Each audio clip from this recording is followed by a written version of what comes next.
नमस्कार साथियों, स्वागत है आप यूट्यूब चैनल पर। कैसे हो आप सभी। तो आपके सामने एक न्यूज़ आ रही है ब्रेकिंग कि 1 सितंबर 2025 से पूरे देश में बड़ा बदलाव होने जा रहा है। वो भी किसके लिए? क्योंकि वृद्धा, विधवा और विकलांग के लिए बड़ा बदलाव होने जा रहा है।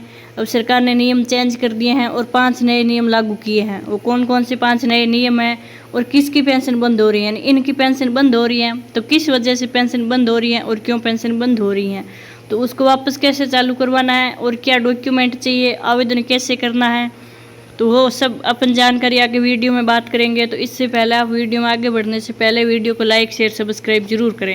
अब चलिए आगे बढ़ते हैं और जानकारी देखते हैं कि क्या जानकारी है। कि भारतीय सरकार और कई राज्य सरकारें समय समय पर समाज के सबसे ज़रूरतमंद वर्गों के लिए पेंशन योजना में बदलाव और सुधार करती रहती हैं। हाल ही में सरकार ने वृद्धों, विधवाओं और विकलांगों के लिए 1 सितंबर 2025 से पेंशन नियमों में कई बड़े बदलाव करने का फैसला किया है।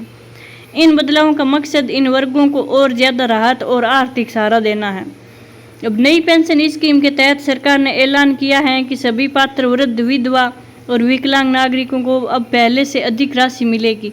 इसके अलावा कुछ नई शर्तें और सुविधाएं भी जोड़ी गई हैं जिससे इन योजनाओं का फायदा और ज़्यादा लोगों तक पहुंचे।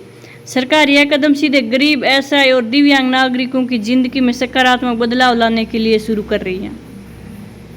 वृद्धा, विधवा, विकलांग पेंशन में नए बदलाव क्या हैं और वो 1 सितंबर से लागू हो जाएंगे, 1 सितंबर 2025 से।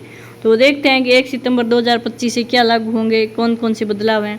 कि योजना का नाम क्या है कि वृद्ध, विधवा, विकलांग योजना, और लागू होने की तिथियां 1 सितंबर 2025 और पेंशन राशियां इसकी कि 4,000 प्रति माह रुपये 4,000 रुपये से शुरू होगी हर महीने के लिए।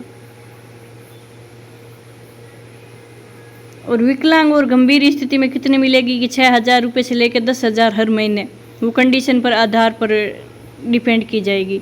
भुगतान का तरीका क्या है कि डीबीटी यानी सीधा बैंक खाते में ट्रांसफ़र किया जाएगा। डीबीटी का माध्यम है कि सीधा बैंक खाते में ट्रांसफ़र किया जाएगा।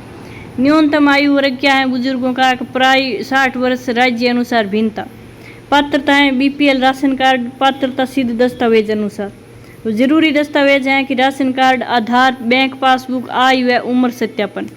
जरूरी दस्तावेज हैं कि राशन कार्ड जरूरी है, आपका आधार कार्ड जरूरी है, बैंक पासबुक जरूरी है, आयु व उम्र सत्यापन भी जरूरी है। अब प्रमुख राज्य हैं इसमें कि आंध्र प्रदेश, हरियाणा, महाराष्ट्र, तमिलनाडु आदि। नए नियम क्या हैं और क्या बदलाव हैं कि 1 सितंबर 2025 से नए नियम क्या लागू हो गए। कि पेंशन राशि में बढ़ोतरी। अधिकांश राज्यों में वृद्ध, विधवा व विकलांग राशि को बढ़ाकर न्यूनतम 4,000 प्रति माह किया गया है। और विकलांगता विशेष स्थिति, पूर्ण विकलांग, गंभीर रोग में यह राशि 6,000 से 10,000 हर महीने हो सकती है। अब ऑनलाइन आवेदन अपडेट करने की क्या है कि पेंशन के लिए आवेदन और अपडेट की प्रक्रिया अब पूरी तरह ऑनलाइन होगी जिससे पारदर्शिता और समय की भी बचत होगी। और डीबीटी के जरिए सीधा भुगतान मिलेगा। अब डीबीटी यानी डायरेक्ट बेनिफिट ट्रांसफ़र के माध्यम से पेंशन राशि सीधे लाभार्थी के बैंक खाते में जाएगी। अब करंट डॉक्यूमेंट व आधार जरूरी। आधार कार्ड लिंकिंग अनिवार्य कर दी गई है। बैंक खाते को भी आधार से लिंक करना होगा। सालाना पुनः पात्रता हर वर्ष पाने के लिए हर वर्ष आपको सारे डॉक्यूमेंट ऑनलाइन अपडेट करने होंगे। योजना का मुख्य लाभ क्या है कि वृद्ध, विधवा, विकलांग और नागरिकों को सीधा आर्थिक मदद, राशि में बढ़ोतरी, घर बैठे बैंक खाते में पैसा, ऑनलाइन प्रक्रिया से भ्रष्टाचार में कमी और ट्रांसपेरेंसी, हर पेंशनधारी के लिए अनिवार्य आधार लिंकिंग और डिजिटल अपडेट। अब किस किस राज्यों में लागू होगी तो देखते हैं कि हरियाणा, महाराष्ट्र, तमिलनाडु सब में अलग अलग लागू होगी। अब पात्रता क्या है, उसकी पात्रता देखते हैं कि निवासी संबंधित राज्य का होना जरूरी है और 60 साल या उससे अधिक उम्र, विधवा या विकलांग होना, बीपीएल गरीबी रेखा से नीचे परिवार में शामिल होना, प्रमाण के लिए राशन कार्ड, आधार कार्ड, आयु और विकलांगता प्रमाण पत्र, बैंक खाता विवरण आवश्यक है।